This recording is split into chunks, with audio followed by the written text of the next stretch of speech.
سلام، اليوم راح نسيي معكم واحد لو بلا. عندي هنا صدر تاع الدجاج، حطيته يطيب مع بصل، مرقه بيضاء، غير بصل ومن بعد نزيد له الشامبينيون.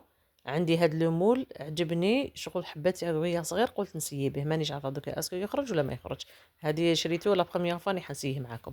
عندي هنايا 4 حبات بيض، شويه فرomاج بلون، شويه معدنوس، شويه المرقه اللي طاب فيها الدجاج، لي زيبيس، ملح وفلفل الكحل وكركم. الصدر تاعي طاب هنا، رحيته، شوفوا رحوه، خلوه مفتت، ما ترحوش بزاف حتى يتعجن. هاولي كيفاش ما ترحوش بزاف حتى يتعجن. نخلطوه في البيض هذاك ونعمروا المول تاعنا. ها هو، نعمروا المول تاعنا. انا عمرت هدايا ودرت وريدات، عندي مول تاع السيليكون تاعني وريدات. كي يخرج هو سخون من الفور، ديروا له هذا الفرomاج وخلوه يذوب عليه باش يدي لا فورم تاع الكغيير. هاوليك هنا ابخي ما طاب درت له كيما قلت لكم مرقه بيضه بالشامبينيون. اي فوالا، ها هو. درت ثاني وريدات، ثاني هذا بالمول تاع السيليكون. هذا هو البلا اللي اخترعته اليوم.